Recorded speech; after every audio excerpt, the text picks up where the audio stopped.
Hello, angels. Welcome back. I hope your week is going well. I hope you can take a breath right now and just get a little present. Just be here with me. This episode is, enjoy this one, today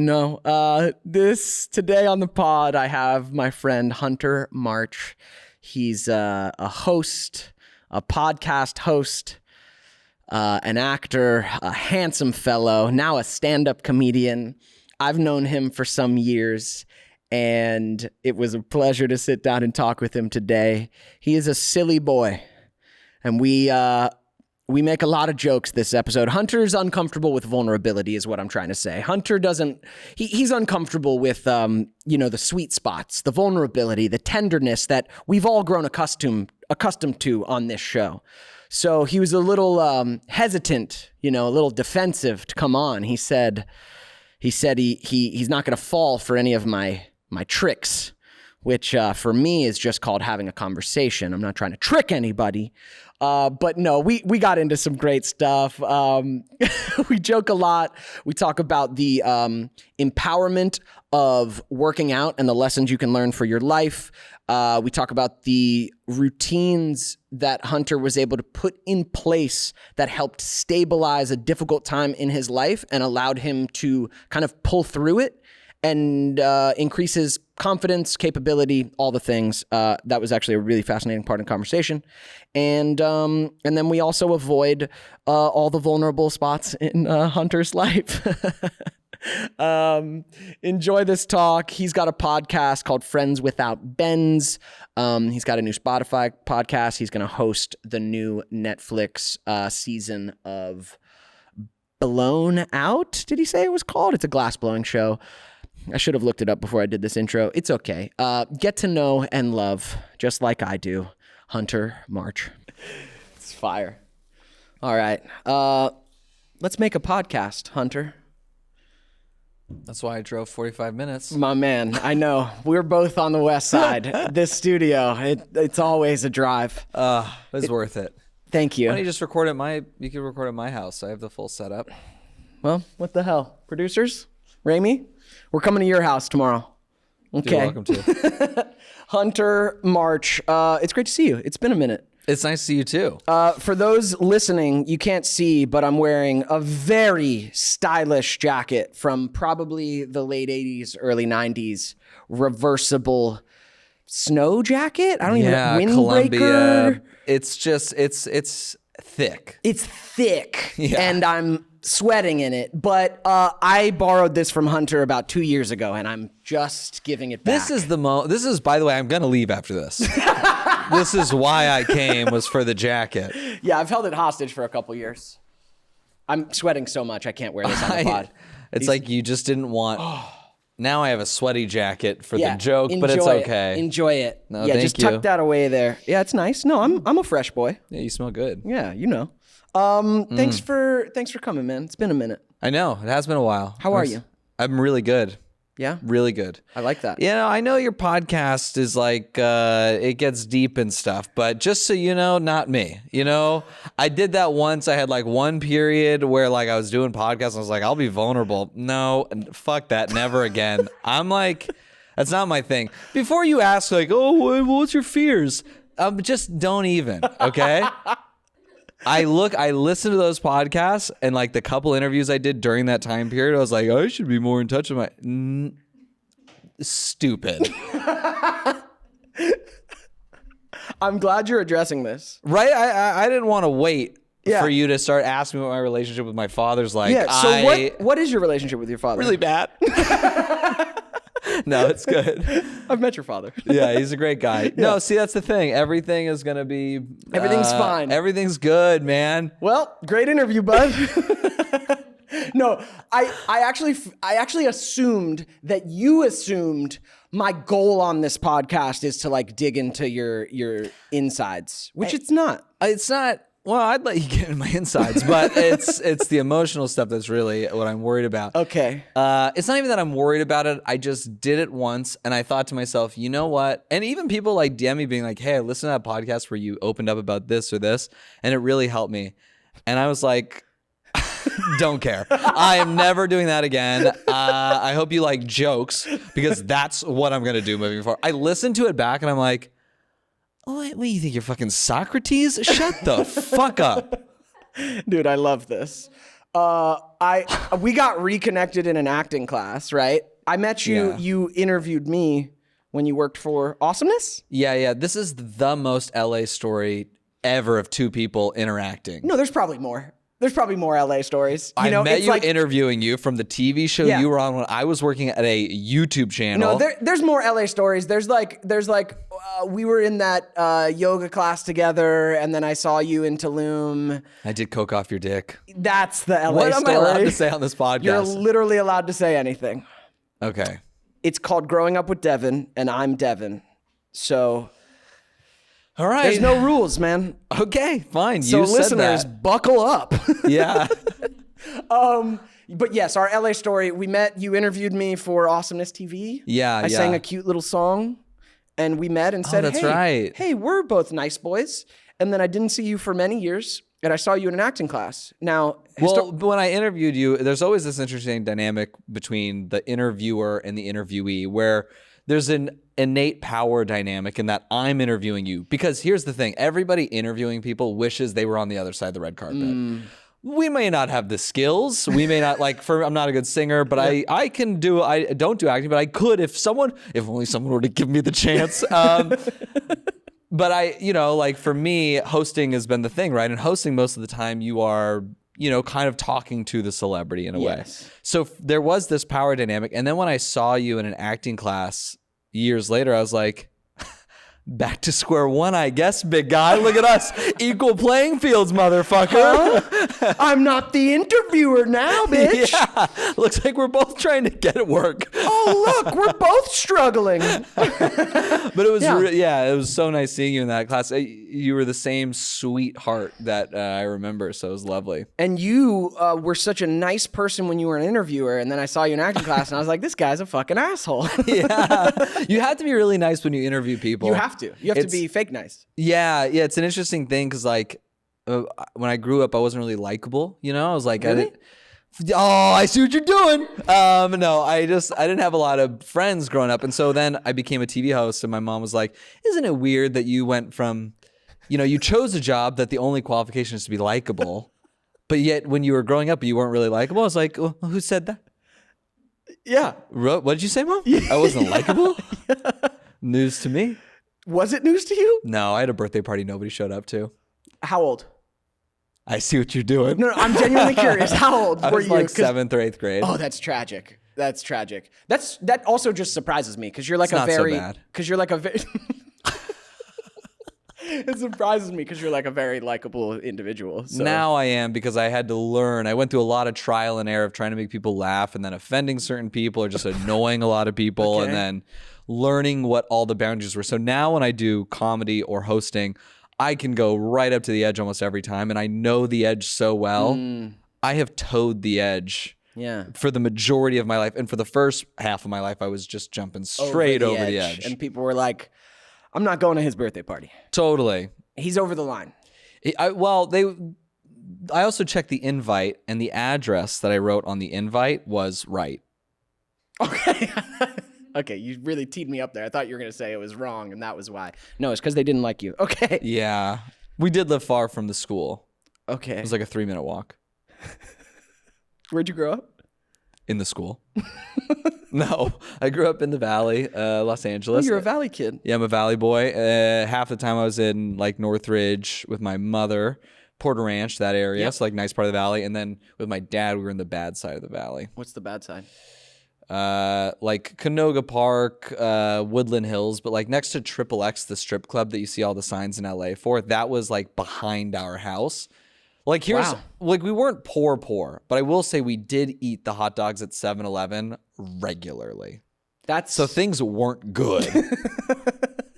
Yeah. Got it. Got it. Yeah. So you're born and raised L.A. It's that about makes you? sense to me. Georgia. Oh, yeah. And then L.A. since I was Yeah. like 11. Child actor? You know it. Yeah. Wow. Yeah. I know. See, here's the other thing is I know that like when people, especially someone like me who does interviews and hosting, my inclination is always to ask questions. But now that I've been on the other side where like people then try and ask me, I just know I had to cut all this shit out. I've said this 400 times on this podcast. Everybody knows. So I'm going to try my hardest not to care about your life. Not to send me questions back. No, you can. Okay. You know, these listeners, who knows if they've listened to every episode? You know what I mean? I can answer it the same every time. That's a good point. There's probably some new listeners coming from like, you know, me. You. Maybe like, I think 2. You've got like 2 fans. I've got 2 fans. Mom and dad. My dad does not watch anything I do. Okay. You have a podcast as well. I've got 2 right now, actually. What's this? I know Friends with Benefits. What's Friends Without Bens. Friends Without Bens. So you missed one part of the middle word and then you missed one part of the second word.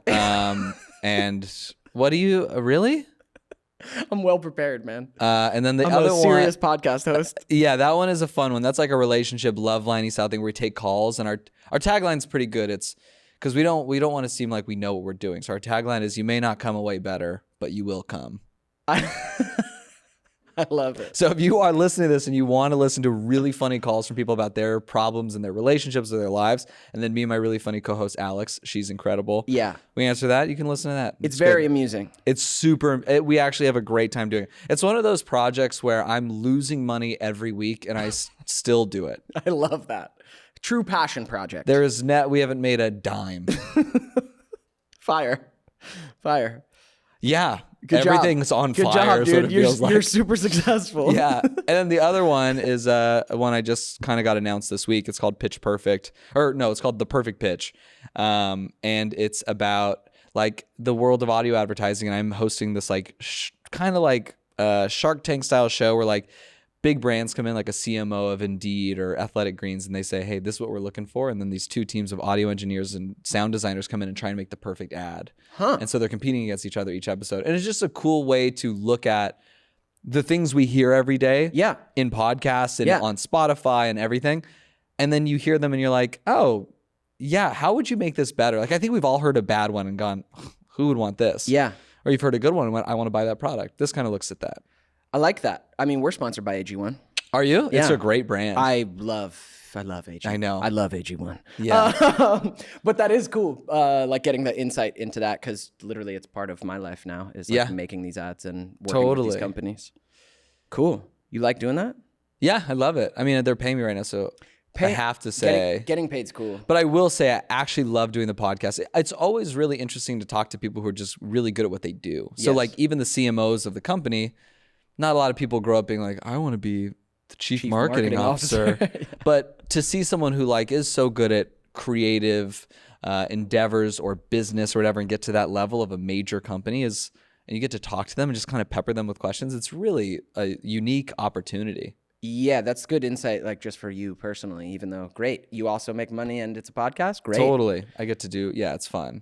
Fire. And yeah, what I wanted to say earlier was we met in an acting class, and acting classes are typically, everyone's indulgent with their emotions. That's why we're there. We're there to get into things, right? And Hunter's like, I don't do that. Hunter's literally paying to be in an acting class, and he's like, nah. No, I tried. It's not like I was just like, no, I'm not going to do it. But the guy would be like, Hunter, I want you to be angry. I'd be like, I don't really know how to do that. But I'm not angry. Yeah, I wasn't angry at the time. And then I couldn't do sadness until I went through a break, like a hard breakup. And then for like 2-3 months, I was able to channel it. I could get cries going pretty easily. But now, before you walled it back up again. I was like, I don't like this at all. Before you sealed it back up tight. Yeah. Because the crying and stuff, it's a cool skill in one job and one job only. And that's acting. And even not all acting, anger, same thing. It's like, if you can get angry whenever you want, that's good for acting or maybe fighting. Yeah. I'm not doing either regularly. Yeah. Hosting, the only thing you got to train is your smile muscles. You got to kind of be a dork the whole time. That's true. You worked for E for a long time hosting. Yeah. Yeah? I did that. I did that for 650 episodes. That is a lot of episodes. Yeah, That it's a is lot. a lot of episodes. Over how many years? 4 years. 4 years, 650 episodes. We were doing 4 a week for the majority of that time. So, Wow. yeah, and then it ended, and we were all kind of happy. Like, we were all like, this has been a long time. We only Right. got 2 weeks off a year. Right. Like, this is nice. Let's go travel and stuff. And then it ended right before the winter, which is obviously a dark time for people in the entertainment industry. Yeah. Not a lot of work coming your way.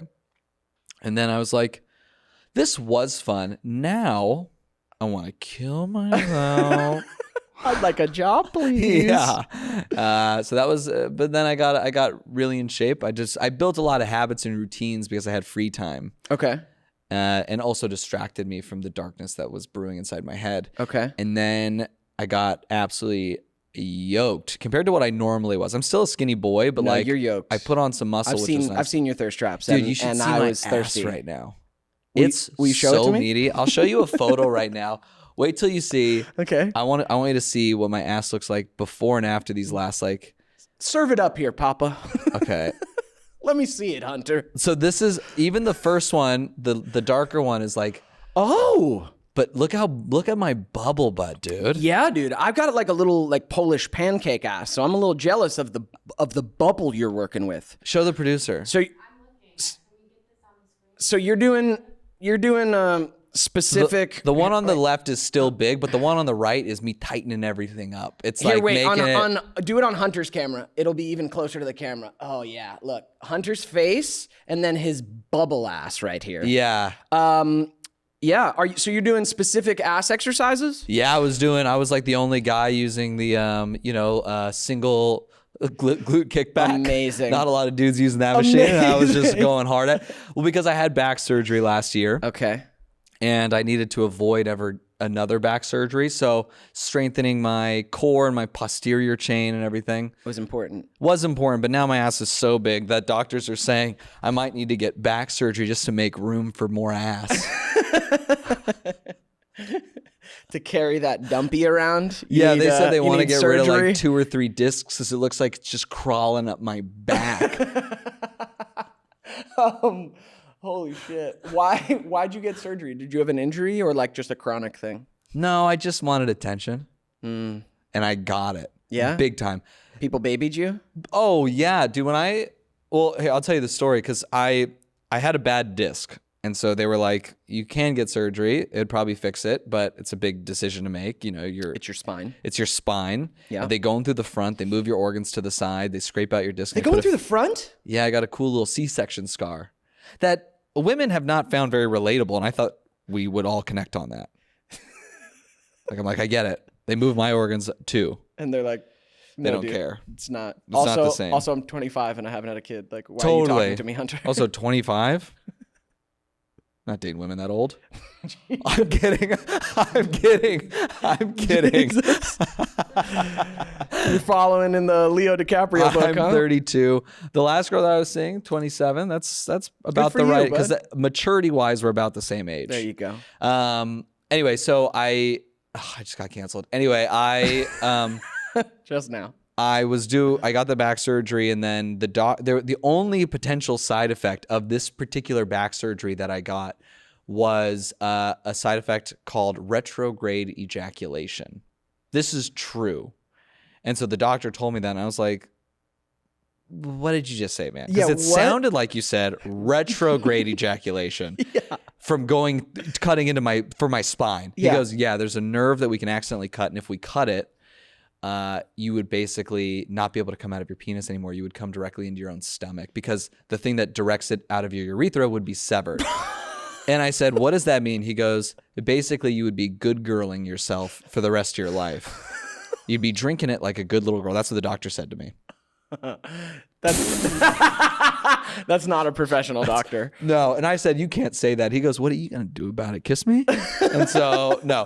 But it's true. So that was, he didn't say the good girl thing, but he did say everything else. And I was like, okay, I got to think about this. And I literally Googled and called sperm banks. And I was like, hey, or like freezing places. Yeah. And I was like, hey, I'd love to freeze my sperm. And they're like, okay, well, you need a doctor's note. Like, and I was like, I can get that. They're like, it's also like $1,000 plus monthly fees.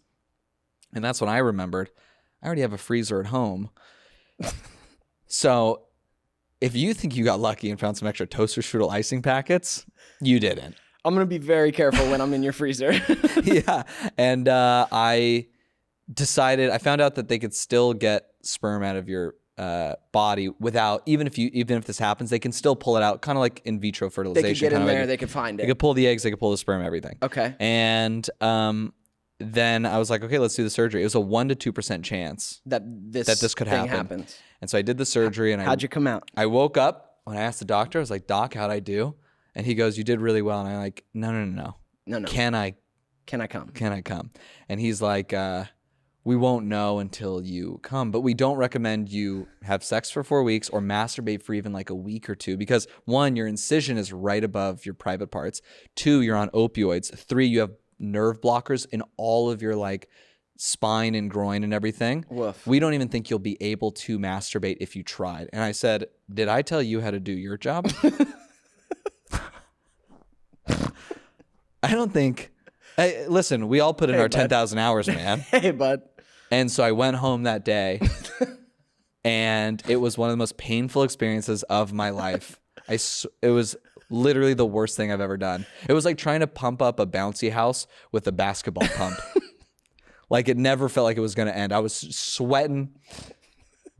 But you needed to know. Yeah. You were like, I'm not waiting to find out. I couldn't wait to find out. I was so scared. If I'm a retrograde ejaculator. Yeah, that I have to tell women from now on. It's not you. I don't come. It's a thing.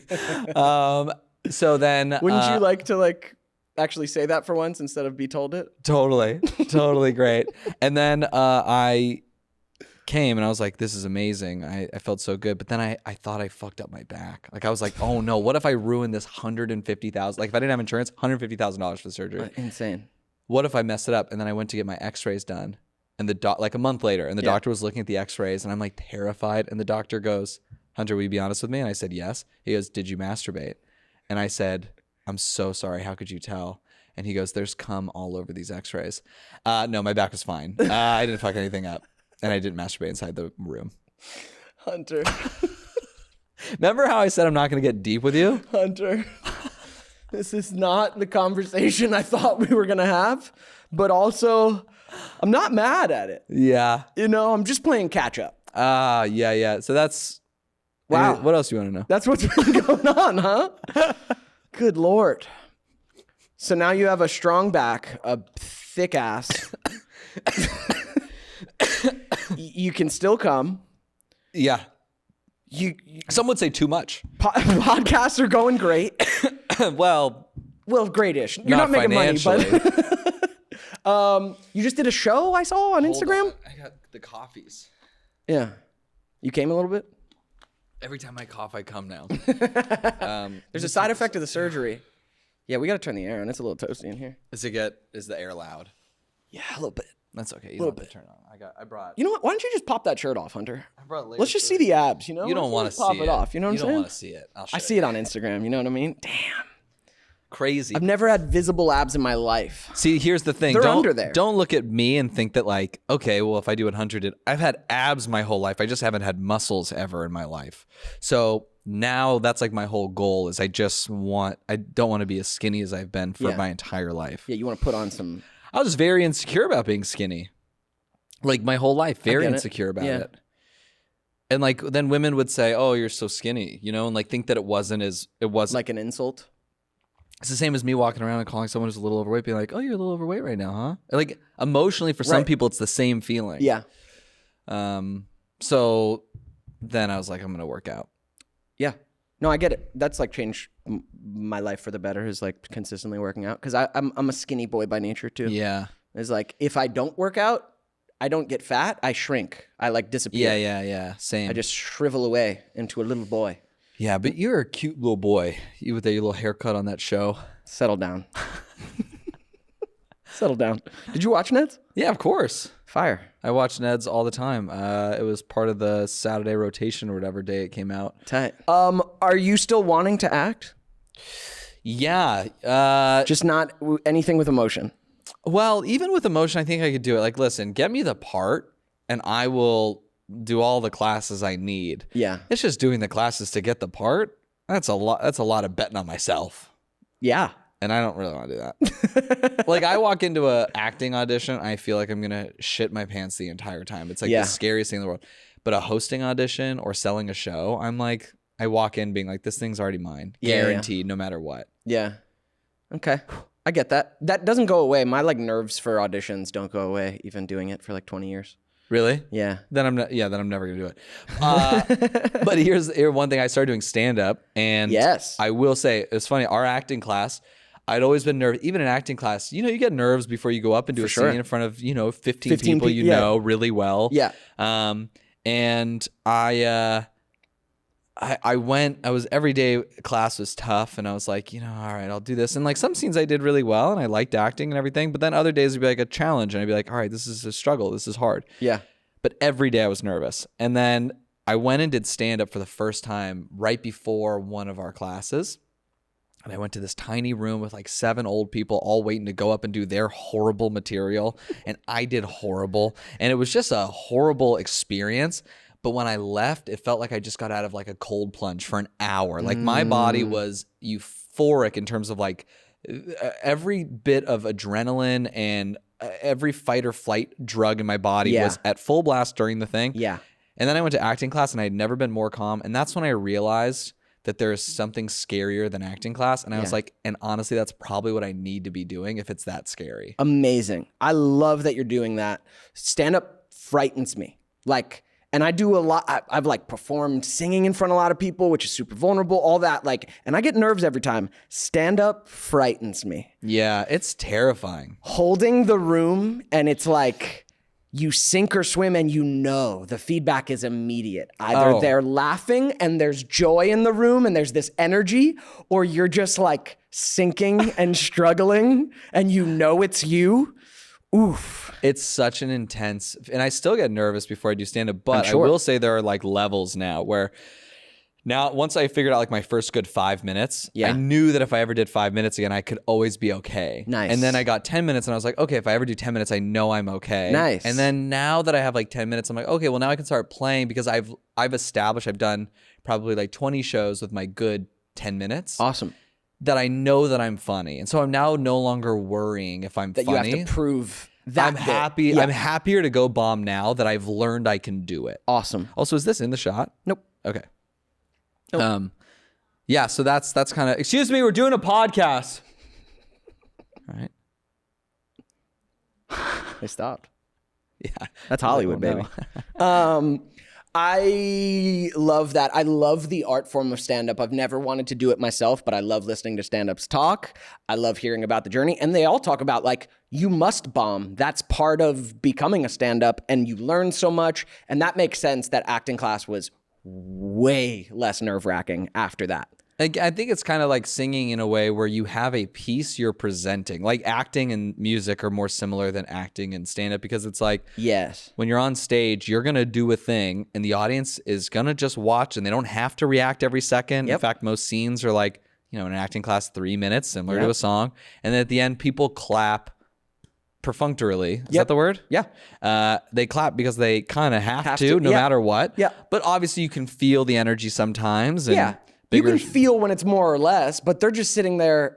They should be silent while you're doing it. Yes. Stand-up silence sounds frightening. I know. Also, I will say, like, I went into it being like, all right, I'm going to be so supportive of other stand-ups because I know how hard it is. But now, like, watching bad stand-up, I'm like, in my head, I'm like, get the fuck off the stage. Why are you wasting our time? And I know that I can also be that guy, I'm sure, at times. Yeah. But I've just done so much comedy at this point that like stand-up was the last frontier. Dude. And I'm so happy I'm doing it. And it's just as of this year, right? It's just as of, this year. You've just, like, I've kind of just watched I did it like start a couple times. But now I've done like the Laugh Factory in LA. I've done like the biggest venues in Toronto now, like biggest like comedy rooms. And it's been amazing. Like it's such a cool experience. And it's cool knowing that like music, you get 5 minutes, that's one song, and then you get another 5 minutes, that's 2 songs, and eventually you have a full show's worth of material. Yes. And you get to just keep tinkering for the rest of your life. Yeah. And always create new, it's a beautiful art form. Yeah, I wrote one joke recently that's I was talking about when you're growing up and like your parents are like your superheroes. Like my dad was the Titanic growing up. Like he was unstoppable. But then you get older and you realize, oh, he's kind of like the Titanic, but at the end of the movie, like he doesn't really see that far ahead. He doesn't make good decisions. And my mom's like the Titanic because she doesn't like poor people. Oh my God. Oh my God. I love it. So that's like some of the new material I'm working on. My love it. My mom's okay with that joke, actually. She better be. Yeah, because she doesn't like poor people. She doesn't like poor people. Yeah, she's got to be taken down a couple notches, you know? Yeah. Yeah, it's been fun. Yeah, congrats on that. And then you just did a show in Toronto. Yeah, I went. So like when Nightly Pop ended, the show I did for E, it was the first time I'd been unemployed since I was 19 years old. Yep. Ever. Like for any period of time, it was the first time I've been unemployed. I went from 19 to 31. That's crazy, and dude. I never didn't have work. That's crazy. I know. And like that's such a run. Yeah, about 1,000 episodes of television later. Then when it ended, again, I was like so excited, but then you just get so sad because you've never not had work. Yeah. And I went through all these like good personal changes and I worked on all these things. And then I got a call that this show, I found a lucky rock on the beach. You don't strike me as a lucky rock kind of guy. Well, I was Hunter. with a girl and I gave her one lucky rock and she's like, don't you want a lucky rock? So I just picked up some bullshit little rock and I was like, this is my lucky rock. But really I was just trying to get laid. And so I put the rock in my pocket and I didn't even think about it again. And I put it in the laundry room, didn't think about it. And then cleaners were coming to the house and I was like, oh, this little rock, they're going to throw it away. And I just put it in my pocket to move somewhere else. And when I was at the gym that day with the rock in my pocket, after not touching it for a month, I get a call saying, hey, Netflix wants to potentially have a call with you about this show called Blown Away. It's a glass blowing competition that they've had for 3 seasons. They're looking for a new host. And I was like, yeah, I'd love to because I paint and I love art. And I grabbed the rock in my pocket and I was like, and I literally held it up in the gym and I kissed it. And I realized I accidentally kissed my fingers and I got MRSA. What's MRSA? It's a horrible disease you can get from being in a gym, but I didn't get MRSA. I know, but I don't even know what MRSA is. Okay, I'll do it again. Yeah, I kissed it. Do something I can relate to. Yeah, I kissed it. Yep. And I realized I hadn't washed my hands and I got tetanus. Perfect. Perfect. Yeah. No, let's keep workshopping it. Give me another one. I kissed it and I realized I got syphilis. Yeah. Yeah. I think that's the one. That one. I think that's the one. No. I think that's the one. Fire. Love it. Yeah. So I got the thing and we went and shot in Canada. Awesome. Which was 6 weeks of that, which was crazy because I'd never been that far away from home for that long. You've never left LA for like a Not month? For 6 weeks. Yeah, I guess that would be such a long trip. weird amount of time. Like you have to be an actor or something to do true. a job like that. It's true. I realized I was like, oh, the only time I've like done that is like, yeah, for like a job or Nobody does that. You said you implemented good changes personally in your life and then things started to shift. What were those good changes? What are you doing? I want to know. I did a thing called, I had a great trainer. This guy reached out to me when I was doing Nightly Pop, like, and I had my back surgery. It was right at the end of the run. And he was like, hey, I'd love to send you this free product, man. Like, what's your address? And I was like, this guy's a pervert trying to kill me. Like, there's no way I'm going to give him my address. Yeah. But then his wife. Random DM, like, totally, what's your address? It literally was that. Like, It's a message request. I have a manager. I ignored it. And then his wife reached out and said, hey, my husband has this great product about foam rolling for your rehab for your body. Like, and you know, he's such a good trainer. Please let him send you this product. He sent me the product. He ended up becoming my trainer. Wow. He's doing it all for free. He's the nicest guy in the world. I love him with all my heart. He's so great. His name's Chris DeVecchio. And he, which by the way, that's not a plug because he doesn't have room for people. And I always try and like help him out. I'm like, how can I do things for you? And he's like, I'm full. He doesn't need anything. And so when I was going through this dark period, that plus a breakup, plus the back surgery, everything, the no work. And a pandemic. It was after the pandemic. It was this year. Okay. But I was in this weird place where like, my body was going well because I was working out, but I didn't have any like, it wasn't at the same time every day. I could just do it because I was unemployed. Like I could go at 1 p.m. one day and 8 p.m. the next and the morning the next. And he was like, hey man, I know you're working out, but what's your routines? Like what's your routine? And I go, I don't really have one. Right. And he goes, let's make one. And so we literally did like a 7 a.m. wake up, no phone for an hour, read, meditate, journal in that time, go to the gym at 8:30, supplements, protein powder, same thing every day, do a salt bath twice a week, like all these things, like there was like 30 things on the checklist, and it was a Google Doc that I made, and every day I would check off everything I did, and then at the end you can see how many you did. You could look at it and be like, that's reflective of how driven I was for my particular goals. And one thing that really builds confidence is you telling yourself you're going to do something and then you doing it. Yeah.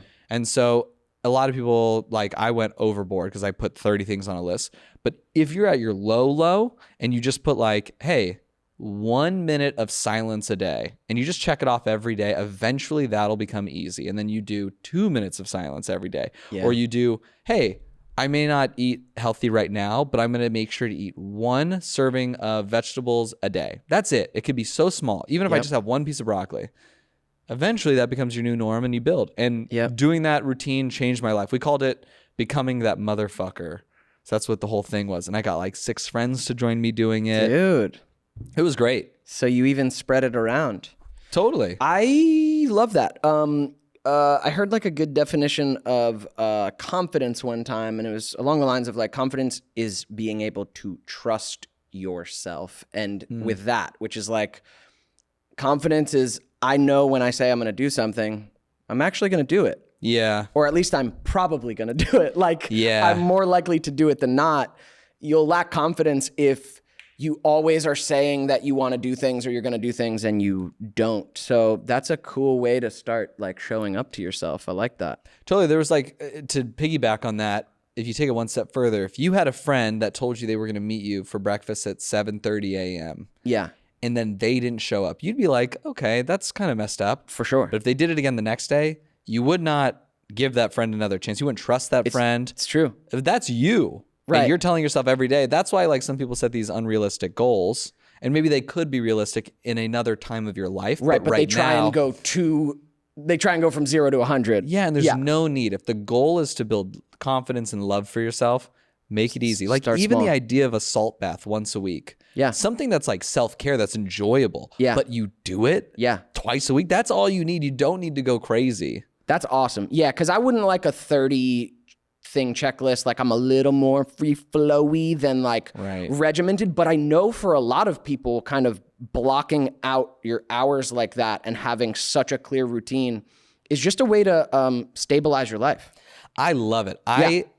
The more routine, like when there's nothing on my to-do list for the day, it's such a painful thing for me. It's miserable. But when I look at my schedule and it's like every hour is filled with either travel to the next thing or the next thing and the next thing. Yeah. I love it. It's my happiest days. Like, and it's also like really attractive. Like when you're talking to someone and they're busy, you're like, oh, busy doing what? Oh, that's cool. I want to hang out. You do things? Yeah. I love it, you know? Yeah. See, you were employed from 19 to 30. I was, I think I was mostly unemployed from 19 to 30.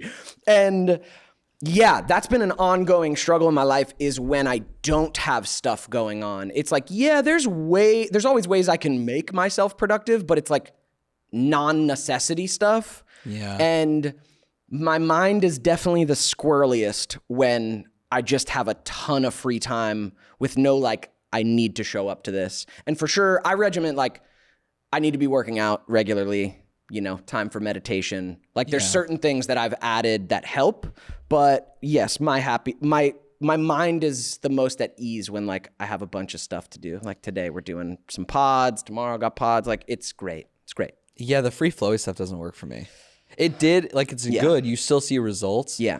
But like I never could do it because I would always move the hardest thing to a different part of the day and then never do it. Right. You know, like I needed to be regimented, like the gyms in the morning, which is miserable. Right. Regardless of how bubbly my fucking butt looks right now. Like, yeah, glutes, it's still miserable. It's still miserable. Oh, the gym sucks every time. Yeah. But you never, you know, you feel amazing afterwards. Exactly. And it feels good. Even if you're not in the best shape of your life, it feels good. People saying like, oh, are you working out? Or what are you doing? Like, you look so good. Yeah. Yeah, your butt looks so bubbly, Hunter. What are you doing? The amount of fuckability has increased right now. It has increased exponentially. What are you doing? What are your secrets? Glute kickbacks. You're doing the lady workouts. Yeah. Honestly, now I'm done with glutes. So now that my butt's gotten this juicy, you got to stop. I got to pick something else to work on. You got to stop or you're going to squeeze another disc, you know? Right. I'm going to shit out another disc. So for me, when I turned 30, life kind of shifted for me. Just like my mind started shifting. I didn't choose it. My priorities started shifting. My head started shifting. Like it kind of hit hard because of the places I wasn't when I turned 30. Like you got a nice house. Things are going well for you. But when I turned 30, I was like in this apartment, popcorn ceiling. You know, I'm like, I gotta, there are places I want to get to that I'm not. And 30, I don't know why, it just like, life got more real. And after the initial like shock and struggle of that wore off, it was actually a good thing. Like it felt, I feel like I've grown so much in 2 years. Just as a man, as a person, as a creator, being able to like bring things to fruition that I want to happen. How's that? You're 31, 32? 32. Oh, we're the same age. Yeah. When's your birthday? April 5th. Oh yeah, we're a month apart. So Wow. we're basically the same age. Did you notice a shift when you turned 30 in like how you processed your own, I don't know, life? No. Really? What's your next question? No, it's funny. I almost had the opposite where like I had spent my whole life like listening to my mother like with a wide open ear about like what I should and shouldn't do with my money and my time and my career. Like she was such a workaholic that I definitely pulled from that, right? And so when I turned 30, I kept thinking to myself, like, I'd kind of been a fuckboy for a decent amount of time and never lying to people, never trying to be hurtful, never, you know, cheating or anything like that. But like just that non-committal. idea, non-committal, I would say like, hey, I'm not looking for a relationship right now. And even though you say that, you're still a fuckboy. And I thought to myself, okay, well, when I turned 30, when my parents had me, I would change. Like, I would just naturally become someone who's like ready for a relationship. But then you realize that you're in Los Angeles and you have a job and a nice house and you could date hot people for not anybody. I've gotten turned down plenty, but you could date really gorgeous people for the rest of your life. Like there is a fear, like if you live in like the Midwest in a small town, that if you get to 30 and you haven't picked someone, everyone else is married. Yeah, the options are out. You're done. Yeah. You know, in Los Angeles, in this industry, there's not that fear as much if you're working, if you have things going. If you don't have things going, it's almost like you're more scared. You're like, I got to find someone to settle down with. But I turned 30 and I was like, oh man, no. Like it took me like another year to be like, oh, I turned 30 and I didn't change. And then I realized, oh, it's not like this thing that happens at a certain age. Like it's, you sometimes need to make decisions. Like you cannot wait for your body and your mind to change the way it is. Like you have to acknowledge like, hey, right now this is who I am. And if I want to change, I have to make the change. There's no magic number or date that's going to come that's going to fix this thing. Mm-hmm. And then I kind of did. See, that's kind of that. Like that's kind of what happened for me moving is like, okay, there are problems in front of me. There are places I want to be that I'm not. There are problems in my life, things I'm not happy with. Nothing is going to solve it but me confronting it and myself. And like, what are my habits that are leading to this life? Like all of that. It's like, it was like taking more responsibility for what I want and what's in the gap. And like, how do I motivate myself towards it, you know? There's a really interesting thing that I started doing like this year, which is, and it started physically, right? So like I was working out for the first time, and sometimes one of the great things about exercise is you learn that you can manipulate your life in a way where you can see results. Because sometimes career-wise, you can work and then you never see change. Anything. So true. But with your body, it doesn't happen right away. But if you work out for 3 months, you will see changes. Absolutely. And so I started learning like, oh, you can manipulate like anything. So like, for example, my butt, legitimately, I know I've joked about it, but I had a pancake butt. Yeah. And now I've got an absolute dumpy behind me. When I back up, it beeps. That's was a huge fucking like win for me. That was so crazy because I didn't think it was possible. Right. And then I started thinking, okay, I started looking at my body and I was taking these progress photos for my trainer to look at. And he was pointing out my areas. And I was like, okay, well, instead of like just trying to work out every day and do like build overall, what if I spent more time working on the areas that are the weakest? and I just focus on I'll still do everything else, but like the first part of my workout every day is going to be that. No matter what, I'm going to do my shoulder. I've dislocated my shoulder a bunch. So it's like shoulder strengthening every day to bring it back and down. Yep. Or again, calves. There's like a thing that a lot of guys have small calves. Yep. Do that at the beginning of the workout. Yep. And then I realized, I should do that in my life. I should look at my life and go, hey, say you're unemployed, right? Or even you're stagnant. Say you've been at the same job for 5 years. You just don't know what you want to do with your life. If you don't have a clear plan in front of you, like you don't know exactly what you want to do and you don't even know where to start, like how do I even figure? There's just so many people have that moment where they're like, what do I even do now? Yeah. Look at your life, write down everything that you want to fix and pick the thing that needs to be fixed the most, even if it's not the most important thing. Yeah. But think about the thing that would make you the happiest, maybe the thing that, like, for example, for me, like waking up early was one on the list for a while. Doing stand-up was the number one thing. That was the most scary. And I was like, I just have to do that. And now the fear I have with stand-up is 1/100th of what it was when I first started. Everything gets easier the more you do it. Yeah. So literally pick the thing that scares you. Like, look at that list and go, what scares me the most?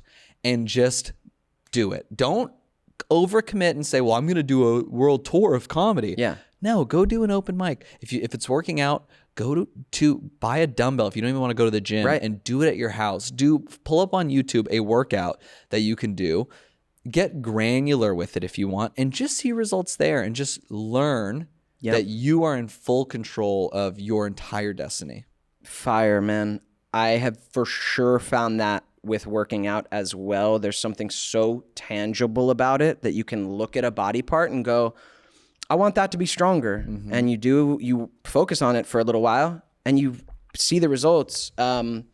Yeah, I love that that's been the journey for you. That's been a huge part of the last 5 years for me, is just like working out at least 80% of the year, working out steadily. I'll give myself some leeway, right? Yeah. But as long as I'm doing that, it's taught me so much about life. Also, you're like stressing yourself when you're working out, but let me stress myself with form so that I become stronger from it. Like, what a tangible learning of life. Yeah, and there's also one of the other things I love about working out is that, sometimes before you start, like especially working out, like you think, okay, well, I'm going to start and it's going to be hard, right? And it is hard.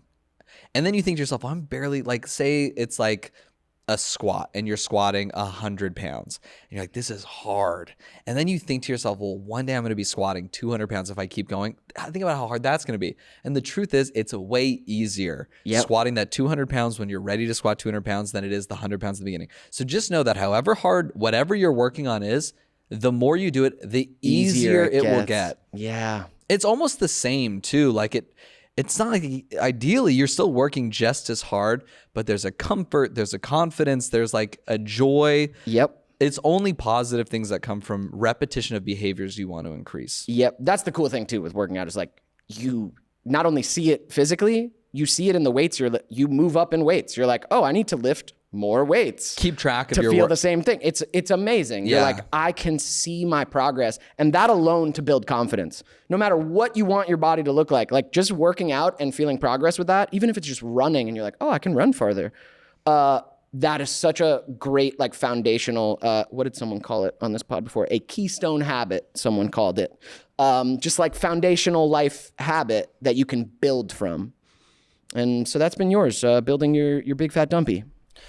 Yeah, and I'm trying to lose weight from my penis right now. But I don't even know how to do it. Just too heavy? It's hurting my back. Oh my God, Hunter. Good God. See, I had to compensate for how that you just honest spoke we got. real. Yeah, I didn't like Why that. does talking real make you uncomfortable, Hunter? Get out of here with that. Why does it make you uncomfortable? I don't love it. I think it's I connecting on a real level. You know why? Is because there are people who like it and I let them do it. Like, do your thing. My thing is I want to be able to watch my own stuff and get a kick out of it and enjoy it. And I don't enjoy when I'm being serious. Earnest? Yeah, I don't enjoy when I'm being earnest. So like even relationships, I'm like, ooh, you must be tough to date. No, what does that mean? It means exactly what it means. If you are uncomfortable with your own earnestness, that must be tough. Why would you say that to a guest? You must be tough to date? Yeah. First of all, I'm fucking great to date. I've heard your podcast. Think about coming home to this fat little ass every night. You would be worried about my personality.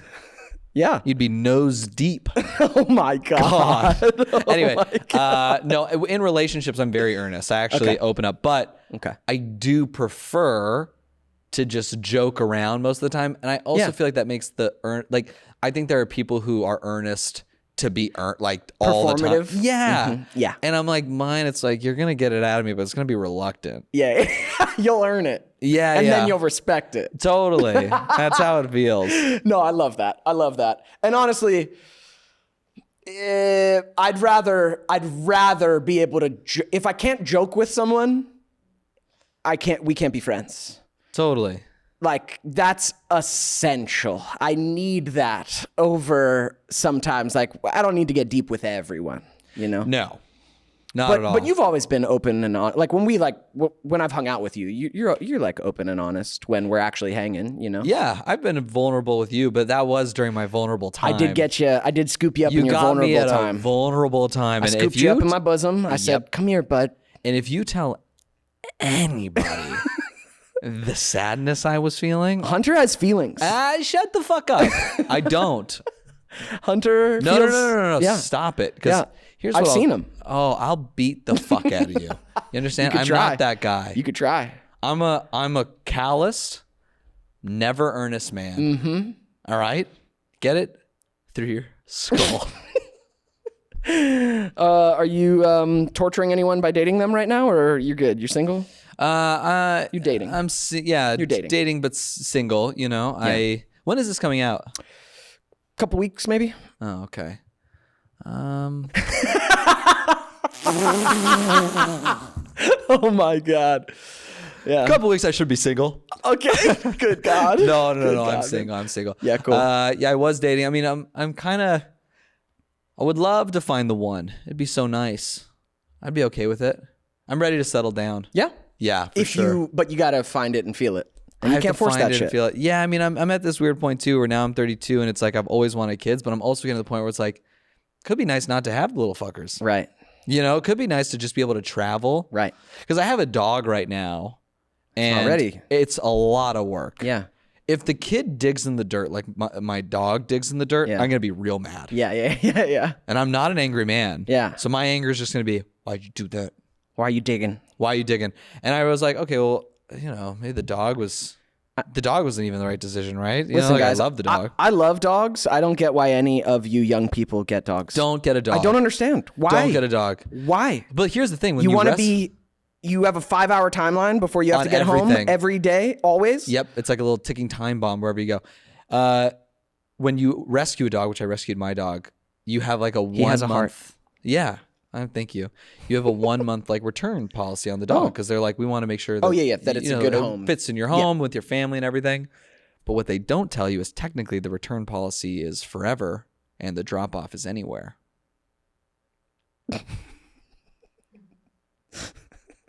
So bad.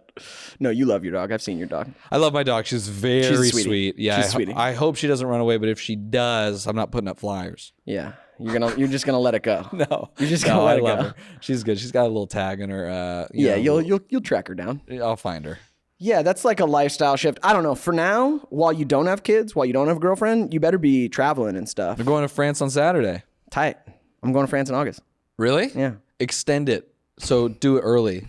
Extend it a month early. A month and a half. Yeah. Yeah. I'm going for the Spotify podcast I'm doing, and I get to go to that Spotify festival in Cannes, and then I'm going to be in Cannes for like an extra week and a half. Epic. I know. I'm going to be South France in really? In August. Nice? Yeah. Cannes? Marseille. Oh, you know Marseille. Yeah. That's amazing. Have fun. Yeah. What are you doing there? I might cut that out of the pot. I don't want people to know where I am. You know what I mean? But You know, Listen, I you're don't gonna want be them. fine. I don't want them to know where I am. Actually, they're not going to be there. But what am I doing? I'm going to live. You know, vacation. Oh, really? Just vacation Hang with some a friends. girl?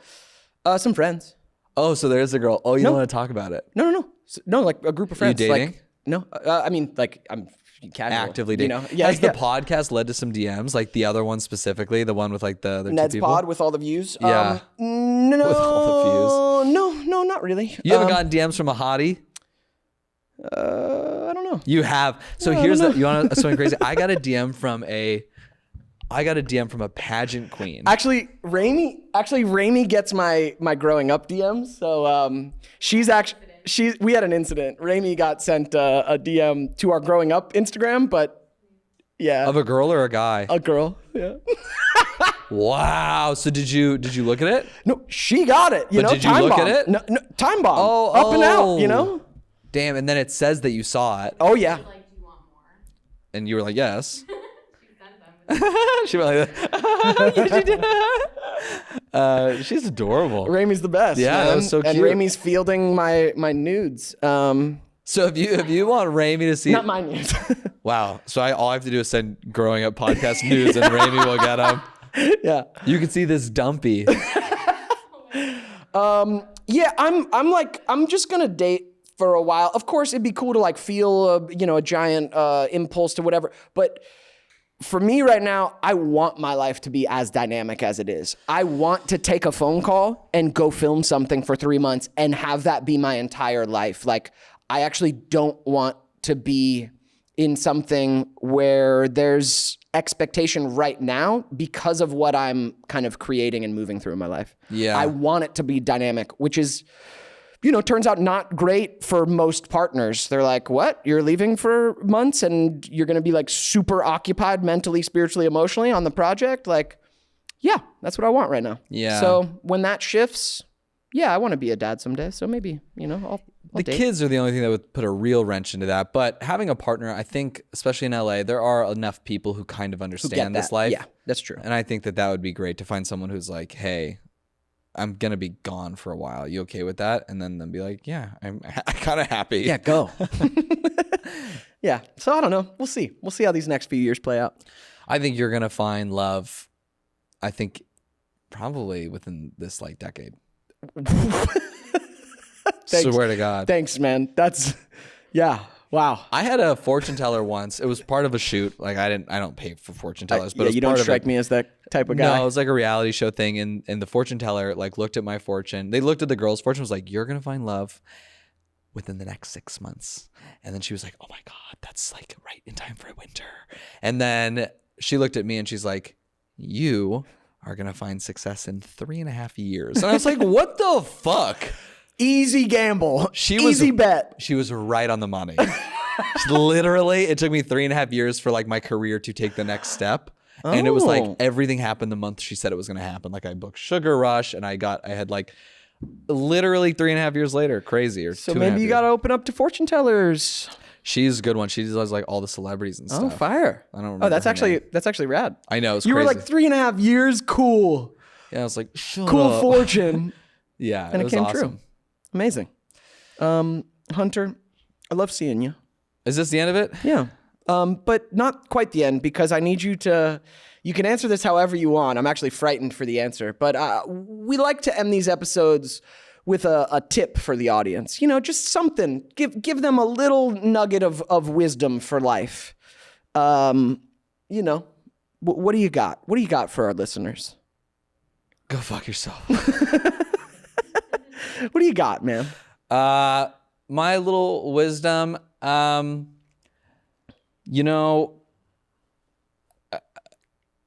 we worry about a lot, but you don't mean anything. I don't know how to wrap this up. No, Here, how about go this? on, go on. How about Follow this? your heart. How about this? I'll give you a real one. Okay. We do worry about a lot. It's very easy to get caught up in things. You are in full control of your life. There's so many resources out there to figure out how to make your life better. And if you are struggling, the first thing you have to do is just look for help. And it will be there every time you look. Like you will find something in a self-help book or in an article or in a friend or in a podcast like this one. Maybe not this particular episode, but other episodes. For sure. This episode, you're just going to get fucking horny. For sure. But you will find what you're looking for, and you can legitimately make your life amazing. I love that. And you deserve for your life to be amazing. So go seek it. Go find it. Is this the least earnest episode you've had? For sure. Yeah. But also fun. What I'm imagining that's really fun too is like on the video version, people are going to be able to see like kind of our faces when you've started earnest and then we realize you're joking. But on the audio version, I'm like wondering how those are going to translate, because you do this thing where you are saying a joke, but the tone is serious. So on the audio version, it's just going to be fun. Enjoy, guys. Enjoy. I hope I get some hateful DMs after this, like being like, why did you go on? Why did you tell us to go ruining fuck ourselves? Devon's pod. Yeah. Nah. I see, to me, like I stopped caring about all that stuff a while ago. It's great. And honestly, I love it. Like life, I knew who I was inviting on, Hunter. And like, it's great. Life is many things. Like you don't have to be, and especially in this industry, I know there is an impulse from people to like, I need to behave a certain way. Oh, I'm making media. Like I need to, let me be my most earnest. Let me be the best. There's like that media training mask self that like a lot of us need to unlearn, because that's not the time we're living in. We actually are living in a time where like authenticity is it, dude. Just do it. Just be whoever you want to be. Yeah. Even if it's a thick-assed, Unearnest non-serious. person. Yeah. But genuinely, like Fuckboy. I know, well, not a fuckboy anymore. Okay. Please don't. Sure. Don't share that message. Sure. But don't share that message. But I genuinely, I am flattered and honored you brought me on your podcast. And I'm excited for your listeners to take what they can from this. I just hope I brought a smile to at least one of their faces. You brought a smile to mine and to Ramey's back there. So She seems like she's easy to make smile. She's doing with a heart in her yeah, hands I don't right think Brittany smiled. So that. Brittany, that- did you smile? Yeah, Brittany did now. So I think maybe you smiled at the beginning once. Brittany All right. smiled once at the beginning, and All then right. she was like, "Yep." Perfect, man. Well, everyone, go check out Hunter's many podcasts, 2 podcasts. Just and my Instagram, probably. his Instagram, that's where you get the thirst traps. That's where you get the abs. That's where you get the dumpies. That's Thank where you get the you. podcast updates. Friends Without Bens. Funny show. Funny Do you ever podcast. bring on guests? We haven't, but we were going to start, and you will be brought on. Let me know. Okay, Oh, done. come on. We talk about relationships? Well, we take callers, yeah, and Oh, people. So that's like your fun. audience can call in and ask, like they'll have like questions about like, oh, relationship, maybe growing up. Maybe we make the theme like childhood relationships Fun. or something, and then it's something tied to your thing. Fun. Let's do something. Okay, It'll be done. great. Follow Hunter on Instagram, Hunter March. Right? Yeah, at Hunter March. And then I'll be posting some live show stuff that I've got coming up, hopefully in July. And then we have a big show in August we're putting together, like a big live show, and we're going to try and tour with it. Pod live show? Stand-up live show? A What? dating format live show that I'll What? be hosting. Yeah. So there's videos coming out in the beginning of July that are promoting it and the end of July, but we're going to try and sell out theaters by the end of the year. And it's like a live, funny, So live, interactive funny dating. Exactly. Dude, this sounds awesome. I've actually seen, have you posted any clips? Well, those videos with David that I do, David Yes. Alvarez, that's where the idea kind of originated. And now we're going to be bringing that again. Like the goal is to do like 1,000 seats by like 1,000 feet. What was that? If you don't cut that out. Did you say feet? I didn't say feet. 1,000 seat theater by the end of and sell it out in like New York or LA by the end of the year. So that's our goal. Dude, I love this idea. I will, if I'm in town, I'll come to the LA You will one. be VIP. We're looking forward to having you. Cool. I like VIP and tequila. Thanks, boss. Thanks, Hunter. Bye. Bye. Just like that.